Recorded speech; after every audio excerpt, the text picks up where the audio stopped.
Welcome back, everybody, to another episode of the From the Stands podcast. We are back for episode number 115 of the old pod here on this August 19th. We are back for another jam-packed episode for you guys. A little bit still in the off-season, but still some spicy topics for you guys coming up. Fezzy boy, tell the people what we got coming up. Yes, sir. Before I do that, if you guys please could like and subscribe on the video here on YouTube, as always, we would appreciate that. Like Sammy Boy said, again, kind of in the off season, we got some European leagues starting up. La Liga already started last week, and then the rest of them will kick off either this weekend or next week. We'll touch on those, kind of give who we think who's gonna win the leagues, kind of an outlier that we think will do well, and then a team that will get relegated. We'll kind of touch on all of those. And to get into the nitty gritty of the pod, to kind of start things off, we'll do a quarterback ranking as well. And then we'll move the NFL all the way to the end of the podcast. And we'll finish off with Von Miller going to your Cowboys. That was some big news coming up. Even though he's a little older, I think that might be a little cherry on top. We'll see as the season goes. Some other signings going around, and then we'll touch on some QB battles going down. But first, like I said, we'll hop right into some QB quarterback rankings because our lives are boring. We do have lives. We do things outside of the podcast, obviously, but nothing really to report. One thing I was going to say, it's felt like after we hit 100 episodes, it has been dragging. I felt like we flew from say it was 50 to 100, and then it's we get to 100 and we're only at 15 episodes after that. I don't know. Have we missed that many? Have we missed a lot? We missed a couple weeks, but nothing. I mean, not crazy. I don't know why it feels that way, but I feel the same. Yeah. I mean, yeah, we have missed more this year. I think last year we were super, super consistent, and then we hit 100, and then we just started getting busy or just not being able to do podcasts or whatever. But I just thought I felt like it was just dragging. So I figured I'd say something. But without further ado, we'll get into some our quarterback lists. We were talking with our boys, Jared and Peter, the other day in our group chat, and Peter just kind of threw out, who are your top quarterbacks going into this NFL season? And it kind of just made us think about, who are the best quarterbacks going into the NFL season? Our criteria, though, here on the podcast, we're going to do, forget, winning a Super Bowl, MVP, all the accolades. We're not going to look at those. And we're going to assume everyone's healthy going into the season. Obviously, Mahomes is coming off of an injury. Stafford kind of had that back issue last year. We're just assuming everybody's healthy week one, and we're going to go off of our rankings like that. So, Sammy Boy, if you wouldn't mind, start us off with your number one. Yeah. Are we going 1 through 5, or do you want me to one and then park it and then let you do your one and et cetera, et cetera? Let's go 1 through 3. Well, let's go back and forth 1 through 3 because they're basically the same, so we won't have to reiterate. But then once we get to 4, we start being different, so we can kind of park it there. Alrighty. So number 1 for me, Mahomes, pretty much a no-brainer for me, just with the criteria that we've decided to go with. He is the face of the NFL until proven different. Obviously, they had the little bit of a bad year last year, but when the standard is the Super Bowl for the Chiefs, you'll spot him, a bad year here and there. Stafford, reigning MVP. Pretty self-explanatory there as well. There's no signs of him really slowing down despite his age, so I got him slotted in at 2. And then Josh Allen, obviously the Swiss Army knife. I know everybody's kind of down on him based on the playoff performance that we saw, but if you look at the whole body of work and at what Allen does week in, week out, it's a no-brainer for him to slot in there just behind the 2 guys I already talked about. So I got Allen at 3. All right. Yeah. My top 3 are the same, except I have Allen at number 2. I think just based on pure talent and being mobile and being younger. I know that's a little bit out of the criteria, but I'm just going to take Allen over Stafford based on Stafford probably only having maybe 2-3 good years left in him. I know he's coming off an MVP season, but that's not kind of what we're looking at. But yeah, I just think Allen has more to offer than Stafford does, especially with Stafford's age. But I will say, when you were talking, I was thinking ooh, do you take Stafford? Because he does not turn the ball over. He's one of those older quarterbacks that really ball security, ball security, ball security. I know Allen's turnovers have gone way down. His picks have gone way down, but he had some crucial turnovers in that playoff game against Denver last season. And that's kind of just been his, I don't know, his boogeyman for his whole entire career, I would say. So I could see a world where you put Stafford ahead going into the season, but I went with Allen just based on pure talent and what he has to offer. I will say Allen's PR is unmatched in this league right now. There is nobody that could have a 4 turnover playoff game and still be able to say like or to be named in all of the quarterbacks of the decade lists and all this kind of stuff without even being to a Super Bowl. When you got Mahomes sitting there with 3 Super Bowls, been to 5, and they kind of just gloss over him, and it's kind of crazy the PR that he's had, but. Going back to Mahomes too, do you have anything to add about him? It feels like every week there's like a play that basically no other quarterback in the league can make, but it's just kind of the norm with Mahomes now.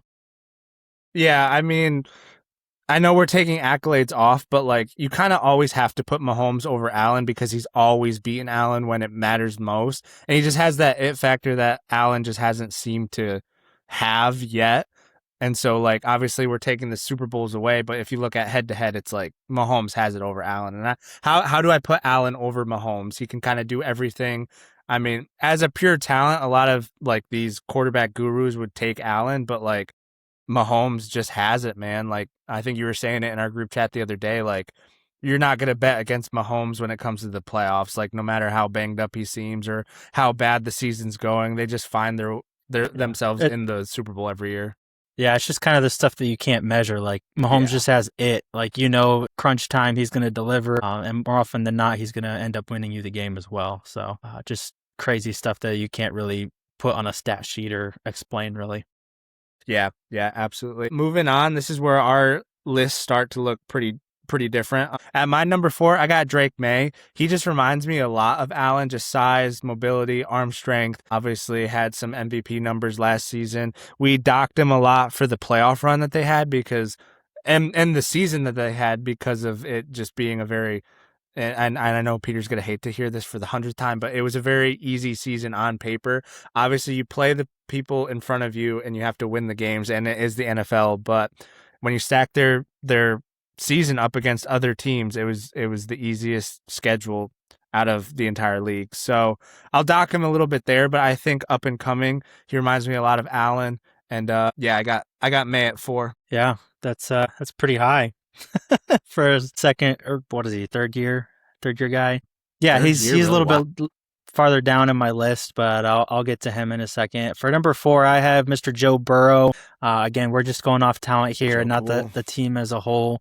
Yeah. If they can get any semblance of an offensive line, I think he can really make that team go. And a defense, by the way. If they can just protect him a little bit better this year and be even average on defense, they should be a playoff team, no problem. And Burrow's always had the goods, but always been hurt, didn't have a defense or something like that. So I've kind of been not necessarily a hater of Burrow, but just kind of been like, we always hear about Burrow. When are we going to finally like talk about him and crunch us? But except for that Super Bowl, like, has he been to the playoffs since then? I think he's missed it at least 2 or 3 years in a row now. Yeah, it's been a while. And it's not his fault, but like, you can't necessarily talk about him in these top 5 conversations, even though I'm doing it now, without a little bit more success. Obviously, everybody jumped on the train after that Super Bowl run, which was impressive, but, hasn't really done much since then, to be honest. But as far as a talent point of view and like being able to elevate a team and being able to hopefully get a team to where they want to be, I think Burrow slots in there at number 4 for me.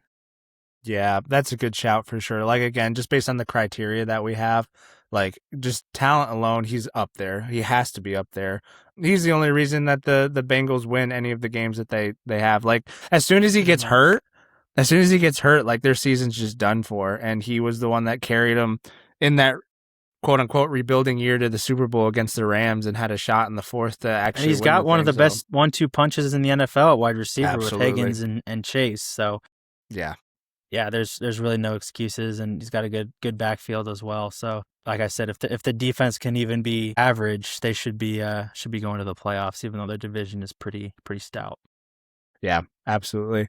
All right, I'm gonna say my honorable mention before I mention my 5th, but my honorable mention, just sneaking in at 6th, is Dak. I think Dak's an underrated quarterback. I think he's one of the best in the league. And we were looking at like the player rankings too, and he's jumped a lot, like jumped up really high just based on his peers like rating him really high. And I think everyone's coming around to the fact that like Dak is actually a really good quarterback. It's not the system he's in, it's not the players that he has. Like we've seen the years where like he gets hurt and they just don't win any games, and in the years that he's healthy, they're winning 10 plus games and making it to the playoffs. So he's definitely a huge reason and catalyst for their success, and I don't think you can take that away from him. He's a little lower on my list just based on the injuries. He's not as fast, not as mobile as he was, but still a really, really, really good quarterback in the league. And at my number 5, I got Caleb Williams. Again, I kind of went with like up and coming talent. I loved what I saw out of him in the playoffs last season. He was a big reason that in Ben Johnson's first year that they went to the playoffs and actually won a game and had that crazy game in Chicago. They almost they were the second seed, right? They almost had the first seed going in the playoffs. Yeah, they're definitely in contention for that. But yeah, I realize everything will kind of come back to average. Like that was kind of like new coach, everything's different. You know, we're playing for everybody and everything will kind of come down. But I think his trajectory is only up. And he's another one of those players, kind of like Allen. He's got size, he's mobile, can make all the throws. And once he really learns the Ben Johnson offense and starts becoming more of a, you know, a pre-check kind of guy with Ben Johnson, I mean, the sky's the limit for him. So I got him at number 5.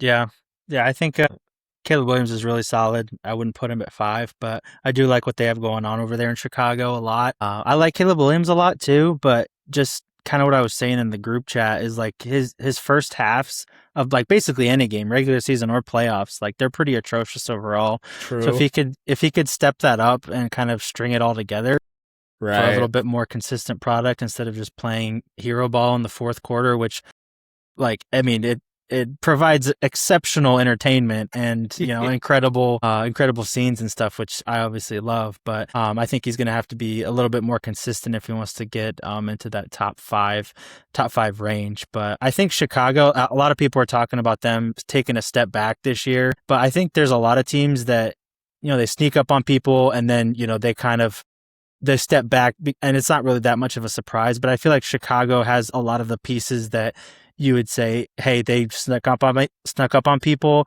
but now they're so good. Whereas like, even if they're not sneaking up on people, they still have enough to be able to perform at a high level. And I think Ben Johnson is an incredible coach. Caleb Williams obviously has the goods. If he can be more consistent, and they still have, had some really solid additions this year. I know they spent a decent amount in free agency as well. So I'm excited to see what they have going on as well. And moving on to Dak, he's my number 5. You mentioned him as the honorable mention. I did sneak him up a little bit from where our rankings were on the group, but I just think I feel like I say this all the time on the pod, and I say it off the pod as well. But if Dak played for any other team, he would get way, way more. Like, I feel like he would be viewed more as like as an Allen or a Burrow type.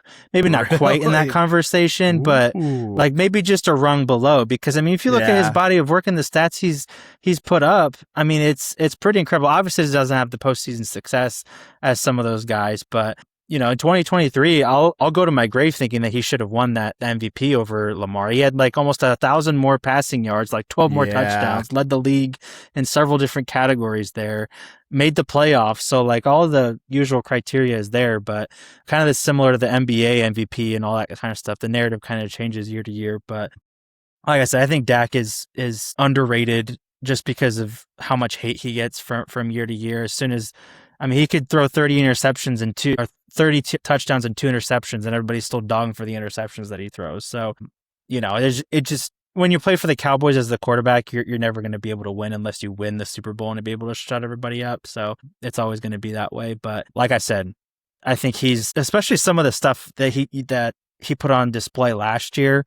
Obviously, our defense was atrocious, but some of the throws that he had in those games were absolutely incredible. I mean, go back to the Packers game. Some of the throws that he had there, you know, on the run, being able to just dice a defense up was impressive. And, you know, I could go on the whole night about Dak, but maybe I'll throw a little bit more, you know, detailed stuff in our NFL episode. But I just think Dak is super underrated, and maybe at 5, sure. I'm a little bit biased with the 5, but I think he's at the very minimum a top 10 quarterback in the NFL. So. Yeah, absolutely. And I was just looking at his stats here, and like when he's healthy, dude, he's throwing for 3,000 plus yards every year. Every year when he's healthy, when he plays 12 plus games, he's throwing for 300 plus yards, which is absolutely not 3,000 plus yards. That's just absolutely insane. Yeah. And Dude's again, an absolute gunslinger.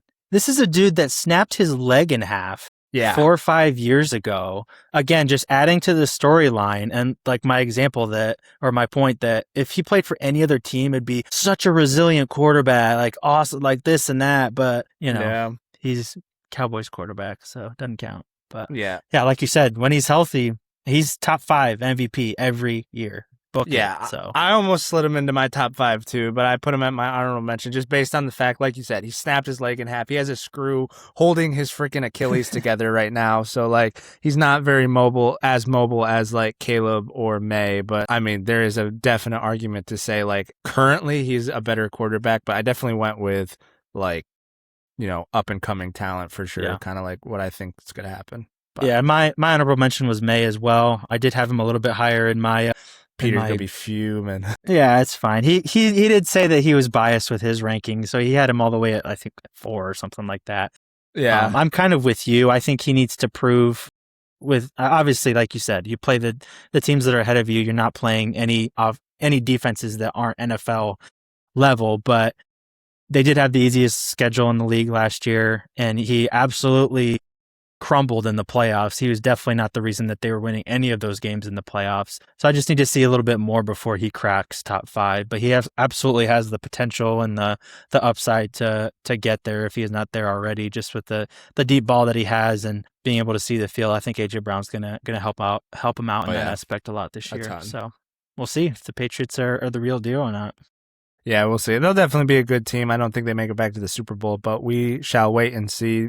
Definitely excited for the NFL season to kick off here, coming up in like, what, a month or so? It's coming up soon. It's like September. It's late September. 3 weeks, I guess. Yeah, it's coming up quick and we're excited for it. And we'll talk some more NFL here at the end of the podcast. But switching gears now to the European League starting up with soccer, we're going to kind of touch on like the 4 biggest leagues that we kind of highlight every week. Obviously, we talk the Prem every week. Super excited for the Prem, dude. I think it's going to be way more of a toss-up than it was last year. Obviously, Arsenal winning it last season. Sammy Boy was pretty excited about that. Finally, for the first time in how long was it since Arsenal won it? 20 years. 20 2004, years. So. Dang. Like, yeah, you like grew up your whole life just not seeing them win anything, really. Literally. Yeah. A couple FA Cups, that's about it.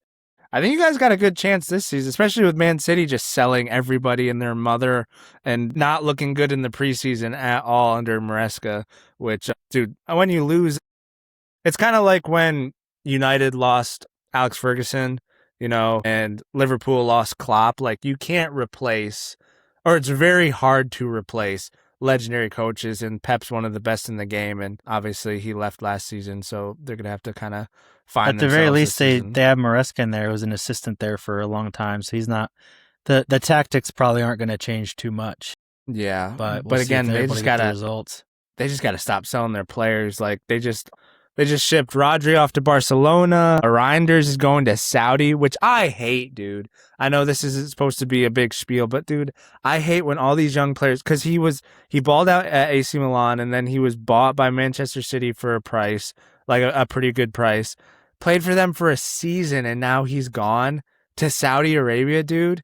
Like, sure, get your money, but like, whatever happened to like playing in the best leagues and playing at the top of your level? Like, I don't know. I don't think he necessarily wanted to go there at all. Obviously, I told you this off pod, but I think this is Man City and their, Saudi connections kind of coming in clutch for them. Paying $60 million for a player last summer, basically didn't play a lick for them all season, and then turning around and selling him for a profit. That just does not happen. So I feel like they reached out to Saudi and be like, yo, can you guys help us out? I give it a year and he's going to be back in Europe. So yeah, I think this is more Man City kind of backroom dealings more than it is Reinders wanting to. Yeah, that definitely could be. But I just hate seeing all this young talent just go to Saudi like right away. Whether they spend 1, 2 or their entire careers there, I don't know. It just sucks. Just sucks. And I really liked him, obviously, when he was with AC Milan as well. But that's besides the point.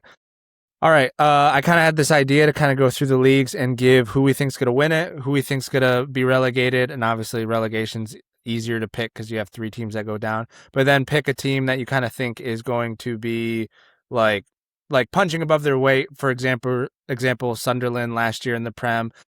They were promoted. Everyone thought they were going to get relegated again. They actually came in, and it was like for a good, I want to say like few weeks, they were like right up there in like second or third. They were balling there for a second. So kind of in that vein, who we think's going to kind of like punch above their weight. But who do you think? And you can be biased about this, obviously, because it's like not set in stone. But like, who do you think's gonna win it all this season? Like, I already just said I think you guys could, but do you think you guys can? I think we can, but I think it's going to be way harder this year than it was last year. True. For 2 main reasons. I think everyone else is going to be a little bit better. I don't think that we get the well, I was going to say Man City slip up, so they might with the new manager, but I think they'll be a little bit more consistent, not just give away points left and right like they were at the beginning of last year. Believe it or not, I think Chelsea are going to be a little bit better. Not that they're up there with us, but I think that they're going to be pushing.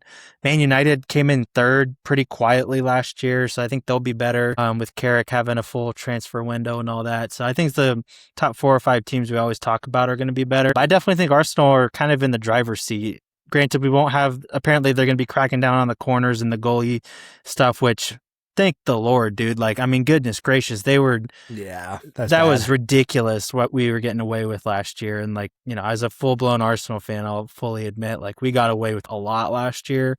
So if they're cracking down on that, Arteta's going to have to find a new way to score some goals. And we did bring in some solid players. So I do think that we're kind of in the driver's seat, or the favorites to go back to back, just with the uncertainty of Man City's new management and some of the other teams that just were so far off last year. It wasn't even funny. So I guess I'll go with my Gunners to repeat. As I take a drink, my bad. It might look the same for us because I'm like looking through, and I think Manchester City's going to dip. I don't think United's quite there. I would be crazy to say Aston Villa do it. Liverpool's just kind of in shambles. Fun fact, I think Aston Villa takes the biggest step back this season. Do you really? 100%. Okay. They lost Morgan Rogers. Ezri Konsa just signed to Arsenal today. Yuri Tielemans went to Man U. Luka Digne went to PSG. Their whole Ollie Watkins, speaking of Saudi, he's in talks to go to Al Hilal. Wow. So, I mean, that's 6 players right there, all basically starting level players for Aston Villa out the door. I'm not sure exactly who they brought in, but unless I'm forgetting about someone, you know, off the top of my head, not anybody. Garnacho. Yeah, Garnacho's like their biggest signing. I know they spent a little bit of money, but not on anybody I know. So maybe they surprise me, but I think that they take a step back. Yeah, all they got to do is win the Europa League. That's all they want to do, man.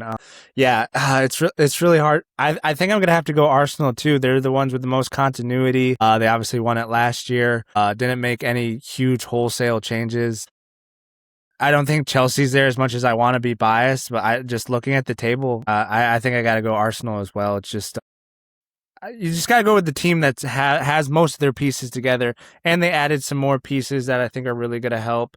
Some really good signings that kind of fill in the gaps that they were missing last season. So the corner thing is interesting, though, because like all of your goals came from, you know, those corners and set pieces. So I don't mind the corner thing, but just like fouling the goalkeeper and blocking him from getting to the ball, and then like tucking the ball in. That's just, dude, like I don't want to win that.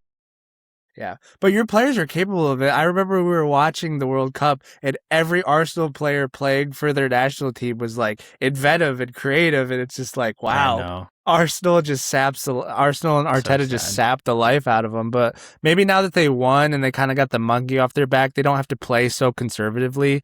Like they can actually go out there and play, and it's like, well, we already won one, so like, you know, going back to back would be nice, but we don't have to play the way we've been playing. But I don't know. It'll be interesting to see.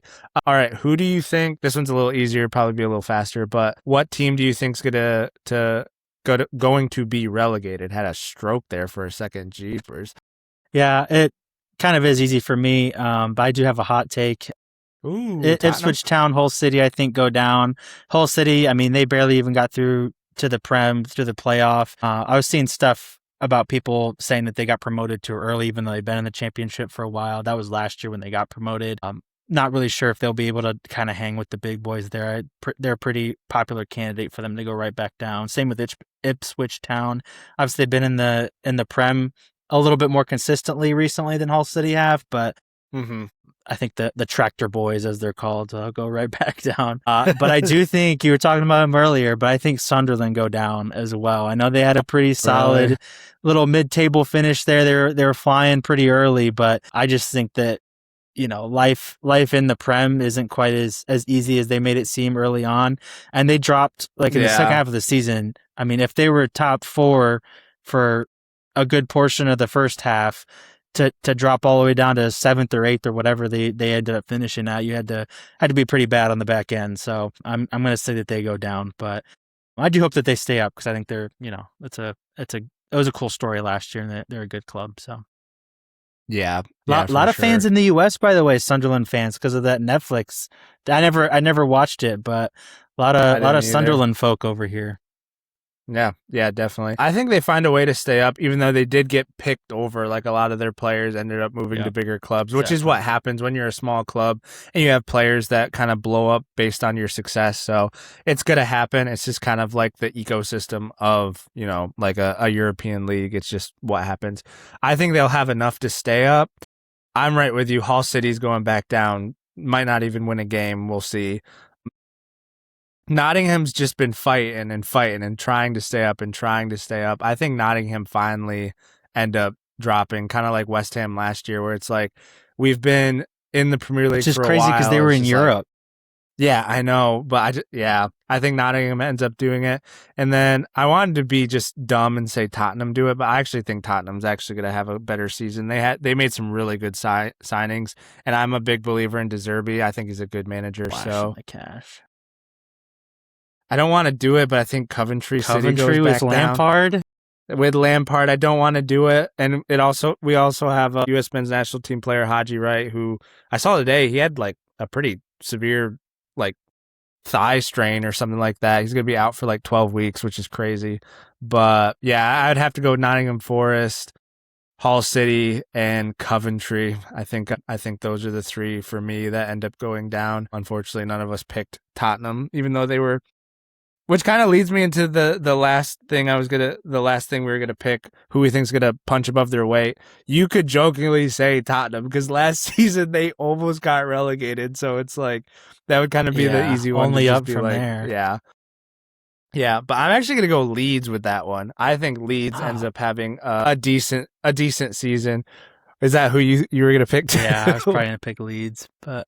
Yeah, I think they were just putting something together at the end of the season last year. I'm a little biased because Aronson's actually been getting minutes and playing really well for them. But besides him, I think they've actually been putting together a decent run of form. And I think they'll carry it into the season. I think they had a good result in their preseason, I think.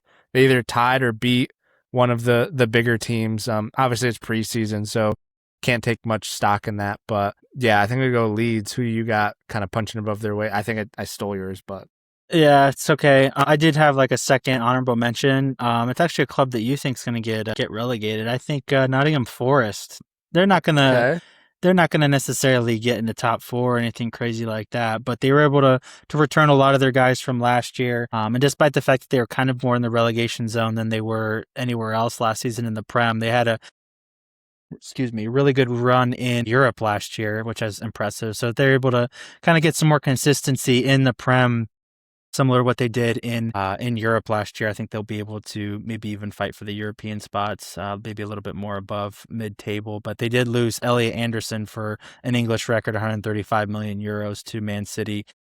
Yeah, which is I knew he was a decent player, but goodness gracious, dude, 135 that much money. Mil? Yeah.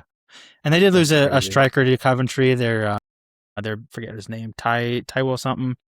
But he was solid. But anyways, I think they're returning a lot of their guys, so I think they might be a little bit better than people give them credit for. Definitely above relegation, I think. So we'll see. Yeah, that's definitely a good shout for sure. Yeah, I think I was being a little harsh on them because they do have some ballers there. Some Gibbs White, lesser known, is insane. Yeah, I'm surprised he hasn't moved yet. Right? Is he going to be kind of like one of those guys that's just stays with the same club out of loyalty or something? Possible. I don't know. Guess he likes it there. He's so good.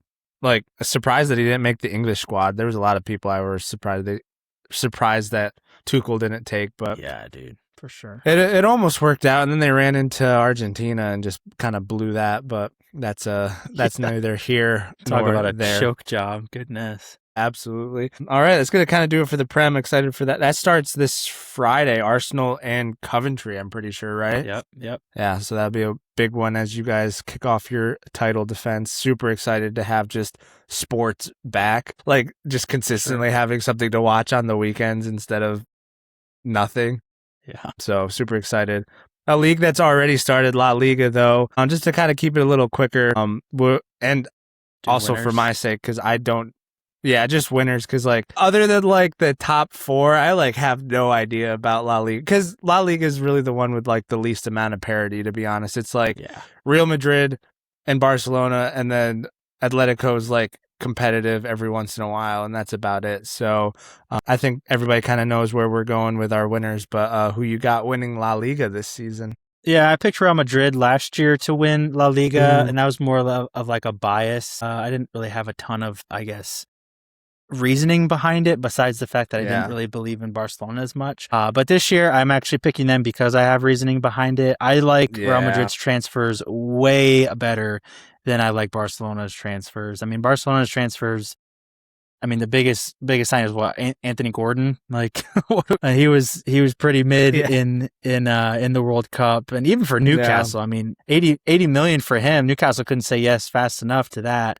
Adeyemi, fine signing. Like, what is he really going to do that's special on that wing that they don't already have? Those are kind of the biggest signings for Barcelona, at least. I know they've lost a few players here and there, but Madrid, I mean, they gained so many. I mean, they were riddled with injuries last year, gaining Bernardo Silva and Denzel Dumfries and several other players. You know, I'm not going to list all of them out just for time's sake, but several other players that are above average to borderline elite still at a lot of their positions, and getting them for decent prices as well. Some of them even free, I think was really impressive. And if they're able to stay away from the injury bug and be able to rotate that squad like Mourinho usually does pretty well. And again, Mourinho's a big reason as well. I mean, getting those boys, it's kind of been a recurring theme for the last 2 or 3 years for Madrid. The locker room is just they're kind of on their own and the coach is on his own kind of thing. It's been like that for a little while, but I think Mourinho's kind of a no-nonsense type of dude, and he's going to get those boys in line for sure. A lot better and be able to make a team riddled with elite players be able to fire on all cylinders, unlike they were last year. So for that reason, I'm going with Madrid again. Yeah, I totally agree with you, and like no surprise, I'm picking Barcelona. But I feel like both of us have actually like good reasons to like be optimistic in us winning the league instead of just being biased, kind of like you admitted you were last season. But because I totally agree about Real Madrid. Like I really like the signings that they made, like, and they got a lot. I mean, the Dumfries one is just crazy to me that they got him for, what was it, 23 million? Yeah, something like that. Super cheap, like, on the dot. 20 mil on the dot. Like that is such a steal. It's so cheap because he's good. He's gonna be good. He's like one of those players that like put him on any team, he's gonna be good. He's not really gonna have to acclimate to like life in La Liga because he's just like he's so fast, he's so big, like, and the talent alone will just take over. But also Konate for free as well, along with Bernardo Silva. Both free. It's just. Yeah. I mean, Cucurella, World Cup hero. I mean, Rodri, World Cup hero. Like, yeah, I didn't mention him. He's about. I don't think he's signed yet, but he is going to sign. No, they unveiled him today. He's there. Did they? Okay. Yeah, we did get Rodri, so that is why I didn't. That's my biggest earlier, reason. That's good. You did. That's why I'm going to take Barcelona. Obviously, like Sam admitted, he's biased towards Real Madrid. I'm biased towards Barcelona, but I do think we made some really good signings. I think the way that Hansi Flick's going to actually play Gordon, I butcher his name every time. Is it Adeyemi? Whatever. And Lamine Yamal as like a false 9 with like, I think it's Gavi right behind him in kind of like that 10 area. So it's a lot of fluidity up top. Some of the things I saw out of training look really, really good with all 4 of them on the pitch together. I really like Rodri in the back though. He's going to really help that high line kind of like put out a lot of fires that they weren't necessarily able to deal with last season. Unfortunately, I don't know where Pedri gets into this team. Like he was kind of like that that holding midfielder kind of 6 area, after Busquets left and all that. But now we got Rodri, so maybe he just becomes another one of those midfielders. I'm not I would really sure what honestly they're going start to do there. Pedri over Gavi no matter where he slots in the midfield. Yeah, I agree. I think Gavi's a little more attack-minded. That's why he would put him at the 10. So I'm not really sure where. Play a double pivot there. Yeah, I think it might just end up being what they did in Spain. Like they started Pedri and then they put Rodri in, and Rodri just was able to really just command everything. Again, not super flashy. Like you sign Rodri and you're like, oh, that doesn't seem very big, but just the little things that he does so well. He's kind of back to that Ballon d'Or Rodri form we saw in the World Cup. So if he can carry that into the La Liga season, I think that helps us out a ton, especially with our young back line that's like really good, but just that high back line might be our demise again. But for those reasons, I wonder if they're going to still commit to that, and I wonder who the center back's going to be with Kubarsi, because I mean you have a couple. It was Christensen for a while, and then it was Eric Garcia, it was Araujo, but now he's at Liverpool. So just interesting to see that. Yeah, I would have loved to see them. I think I talked about this last pod, but I would have loved to see them go get Laporte, splash some cash for Laporte, and put him right next to Kubarsi. Like we saw how that, and then you would literally have that triangle of Kubarsi, Laporte, and Rodri from Spain. Oh my gosh, dude! I would take Barcelona even faster than I'm taking them now. But with that being said, it's really a toss up. I think these El Clasicos are going to be like really good just based on the fact that like these teams have a lot of new signings that are going to help right away, and it's going to be super competitive. And obviously most of the time the La Liga seasons come down to those games because it's like them and then everybody else.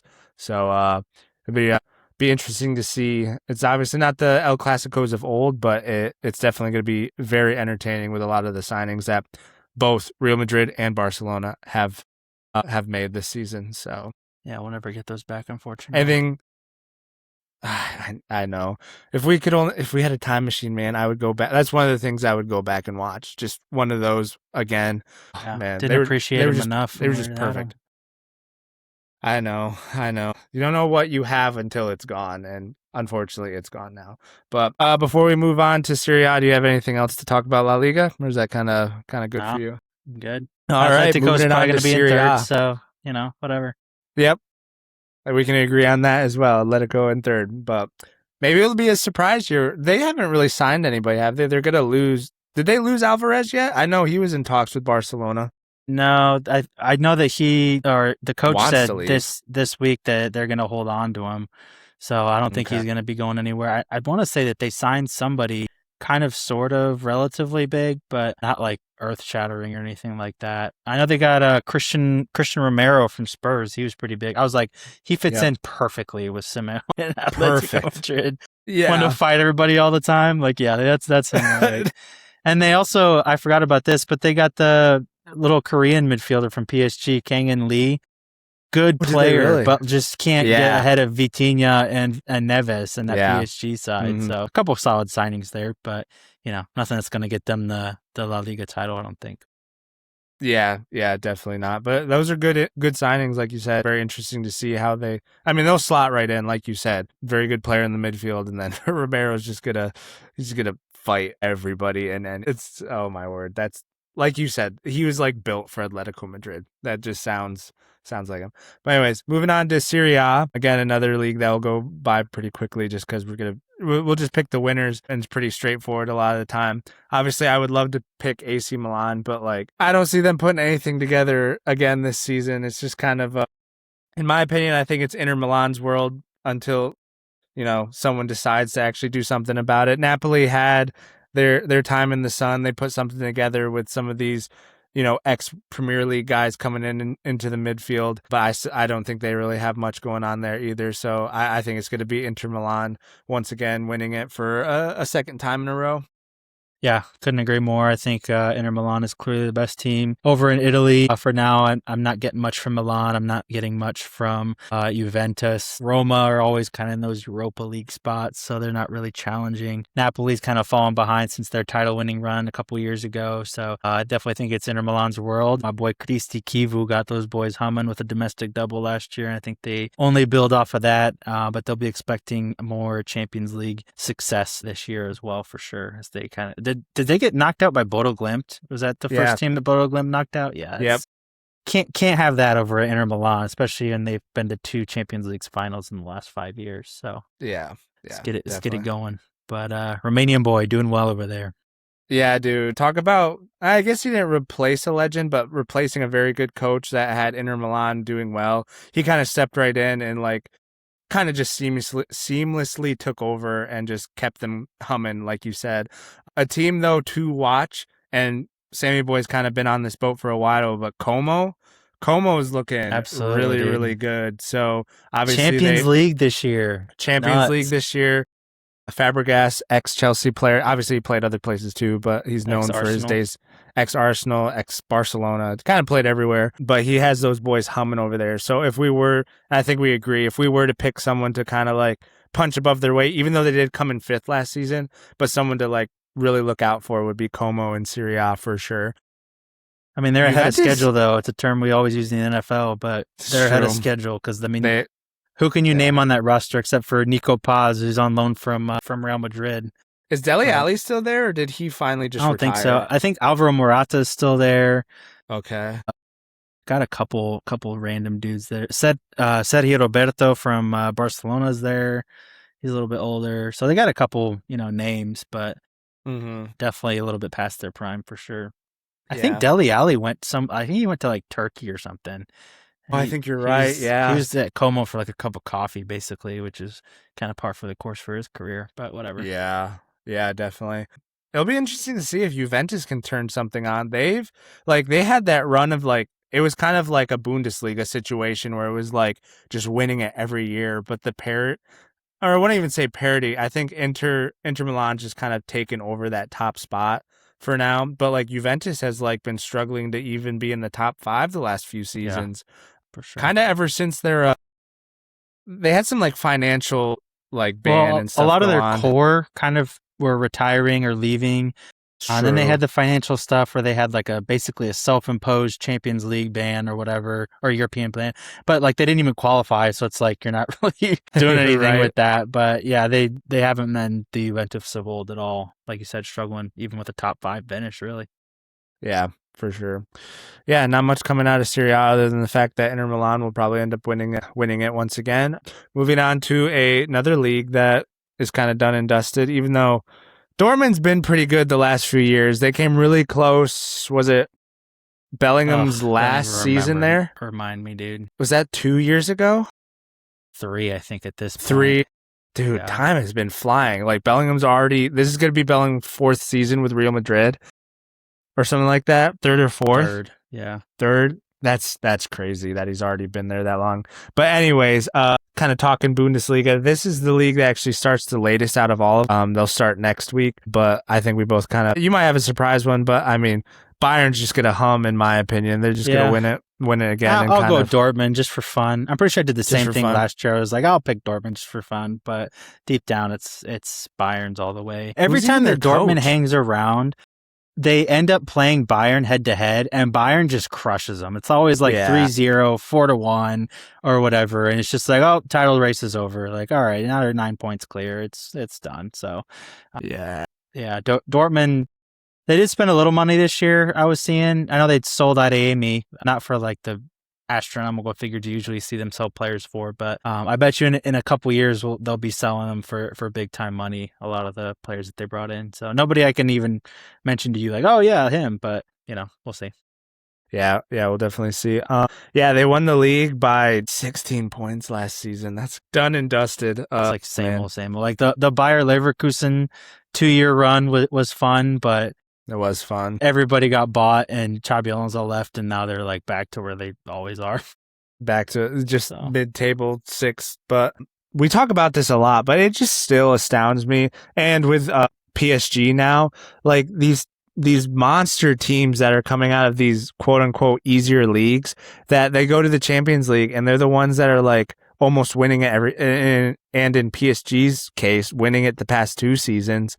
And it's just weird that like you can go from a league with like zero competition and still be one of the best in the world. Like you would think like a team coming out of the Prem or even La Liga would have like a better chance in the Champions League just based on the competition that they play. But Bayern and PSG are undoubtedly probably 1 and 2 best teams in the world right now. Yeah. Wouldn't you say? I would say so, yeah. Yeah, that sounds about right. But yeah, again, it'll probably be Bayern. I mean, the PSG Bayern semifinals was so peak good cinema. I mean, that was fantastic. So I think there's no doubt that they're 1 and 2 right now in the world. I could have taken like 20 legs of that freaking semifinal, dude. That was it actually worked out. They didn't play the final because then we got 2 of them. Yeah, that's true. I didn't even think about that. Way to be Mr. Half glass full guy over here. But I thought Arsenal was gonna pull it off. That would have been crazy. You guys scored super early, but didn't have pens. Brutal way to lose. It is a brutal way to lose. It's really especially at that level. It's kind of anybody's game at that point. Freaking knew Havertz was gonna miss though. Did he miss? I don't think so. I think he missed in the Germany. Yeah, I think I was getting mixed up with Germany against Paraguay. I think Germany didn't make it for Arsenal. So bunch of dudes missed. Who missed for Arsenal? I remember someone. Who was it? I'm already. Oh, it was freaking Gabriel, dude. Oh, that's right. To lose everybody it too. was clowning him, dude. To lose it. That's right. Oh my word, man. Yeah. What a time. Sammy boy loved that. Loved watching that final. Even though you are a big Vitinha guy for sure. Yeah, not anymore. Freaking him and Fernandez have gone so far down in my book, bro. Why? Even for Portugal just for the World Cup. Oh yeah, like strictly the World Cup. I guess so. Yeah, PSG, pretty much. Yeah. I mean, I still like them, obviously, especially Vitinha. I think he's still incredible, but the way that they weren't able to like elevate and constantly pass back at the biggest stage, like there's not a bigger stage than that. Like, what are we doing? I mean, you did go out to the eventual champions, so you got to give them a little and they did do better than the semi-finalists and the quarterfinalists after that. So yeah, but I'm just talking about the whole, like the way they played was not like you would say that's Vitinha, especially the group stage. Vitinha. The group stage was bad. Like the amount of stats coming out of that, like that they back passed like literally 80% of the time was utterly ridiculous. And I saw a clip like right after or a couple weeks after the World Cup, whenever it was, of Vitinha highlights, and I was like, this is a completely different player than the one that showed up to the World Cup. So yeah. Still like them, but definitely a little bit of drop down a little bit, a stain, I guess, on their legacy for me. But yeah, absolutely. But super excited for the leagues to get started this weekend. Actually have something to watch on our TVs during the weekend as we wait for football, which is a good segue into the NFL. I'm going to start it right off with probably the biggest news coming down last week. Von Miller signing with the Cowboys.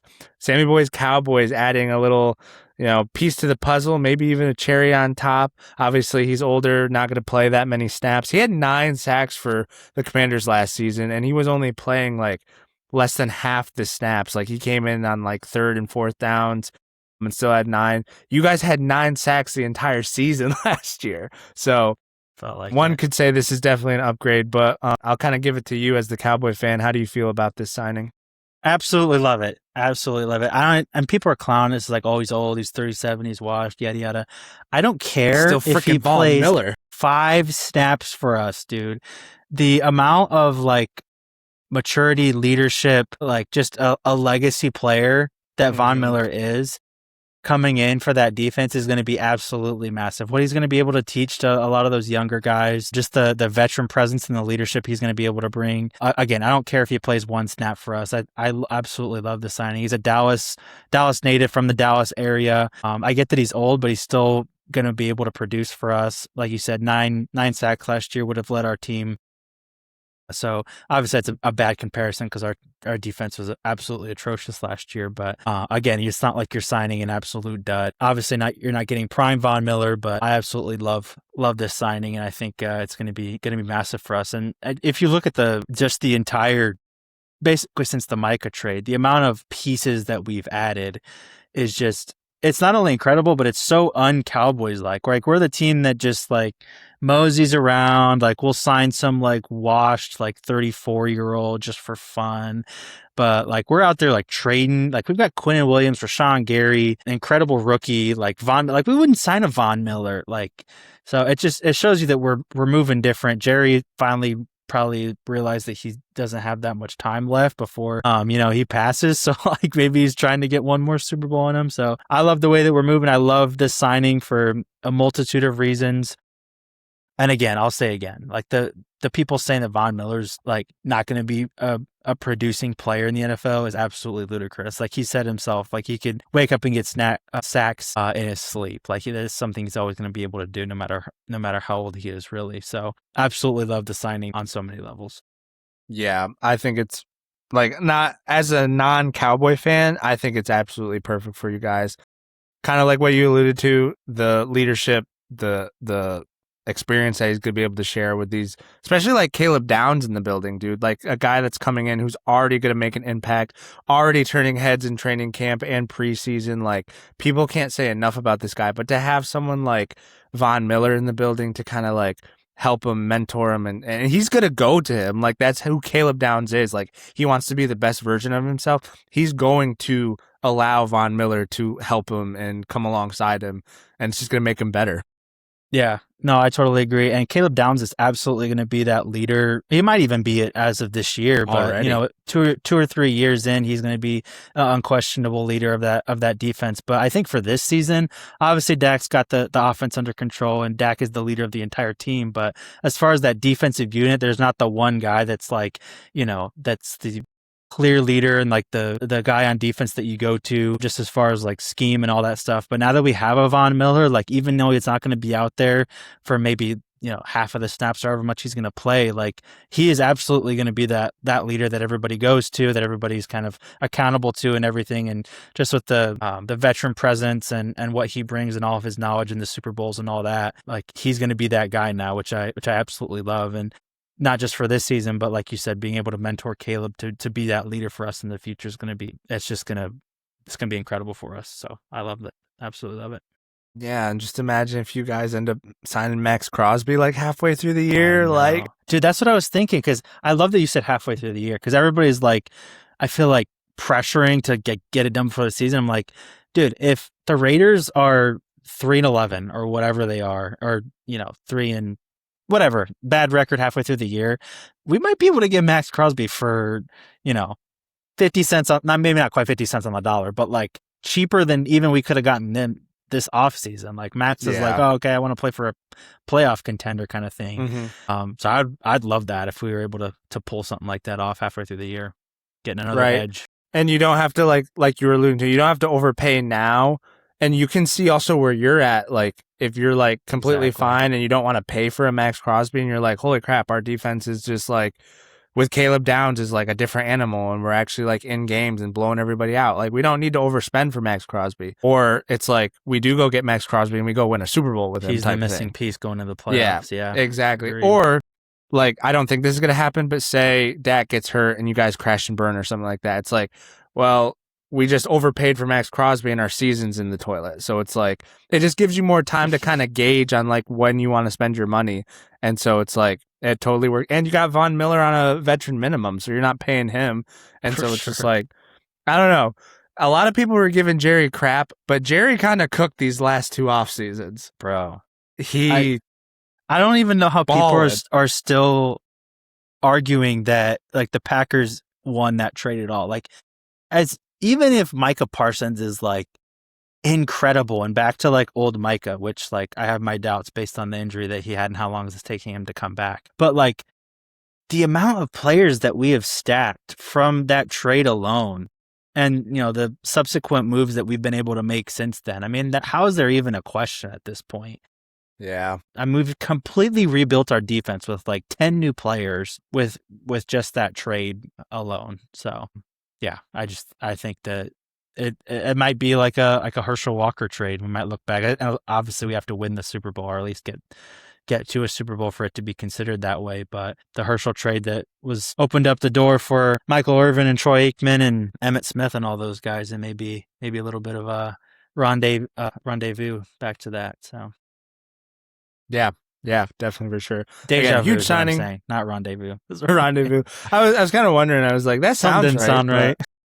Yeah, it's late, guys. We're running out of steam here, but huge signing, Von Miller to the Cowboys. Just gonna highlight a couple more signings here. Keenan Allen to Indianapolis. I think that's a good get, just because it's gonna fill the hole that Pittman kind of left as he left for the Steelers, which was a huge get for us. But Keenan just kind of being that veteran guy. He signs for a 1 year in Indy. Don't think it really moves the needle, but it was definitely a good signing if you're the Colts, just to kind of like add a guy to that wide receiver core in a much needed time. How'd you feel about this? Yeah, signing? I thought when Allen, obviously he went to the Bears in 2024, 25, and spent a year there, and they went back to the Chargers. I thought that was him kind of being like, all right, I'm just going to retire on the Chargers because he spent so much time there beforehand. But obviously he's on his third team now at Indy. Yeah, I don't know. He's obviously up there in age, wasn't really a contributor much for the Chargers last year. I think Indy comes in as kind of one of the biggest question marks in the NFL. Like, where are they going to be? Obviously, they were in a really good spot pre, injury to Daniel Jones and Jonathan Taylor and all that. But yeah, I just don't know really what to expect from the Colts this year. Good get, I guess, but definitely a little bit farther up there. And I didn't watch a ton of the Chargers games with Keenan Allen being there really last year, but we'll see. Yeah. Another signing, is it Vita Vea? He signs with the Bucks. Did he re-sign with the Bucks? Vita Vea, which is a good thing for them to kind of keep him in-house. Didn't want him kind of going anywhere else, but 3 year, $30 million. Yeah, good. Like you good said a couple weeks ago, that was a ploy for them to, fork up the cash. Yeah, absolutely. There was another signing you mentioned. I think we forgot to put in the doc. There was one more, I think, right? Or am I totally tripping right now? I think Vita Vea was the one. You did mention that, and then you mentioned an injury that we didn't put in here. Okay, totally losing my mind here, guys. But yeah, those are a couple good signings. Again, not a whole lot going down this off season. Kind of just scrapping around for different things to talk about. Lastly, what we'll touch on is a couple in Cleveland is definitely a QB battle. For the Raiders, it's a little bit of like, when should they pass the torch to Mendoza? Obviously, they're slated. They've been talking. Kirk Cousins is the day one starter until Mendoza's ready, whatever that means. In the preseason, he looked pretty ready to me. If they didn't have Kirk Cousins, he would be starting. But it's been kind of floating around sports media like, do you start Mendoza right away, or do you like really, really take your time on the number one pick? I didn't know if you had an opinion on that. Would you start Mendoza right off the bat? Absolutely not. Okay. Definitely not. Perfect. I think that a lot of the rookies, even the ones that go top 5, I think they get ruined a lot of times by not just being in a situation that needs a lot of help, by whether it be bad offensive line, no run game, no receivers to throw to, etc., but also just getting like destroyed from the very first week and just being in over their skis early. And I think Mendoza, he's probably good enough to be able to combat some of that, but I think it's super, super valuable even for a guy that goes number one to be able to just kind of watch for 4, 5, 6 weeks early on in the season, just to be able to learn. And Kirk is obviously a perfect guy for him to be able to mentor him. I did think that Kirk was maybe going to go to a contender, but obviously he's kind of accepted a role on a team that's not going to be very good this year, and being able to mentor a young guy. But I just think it's super valuable for Mendoza to just sit behind a vet for a little while, not take a lot of those hits, keep him healthy. And then obviously Mendoza is going to play at some point this season, but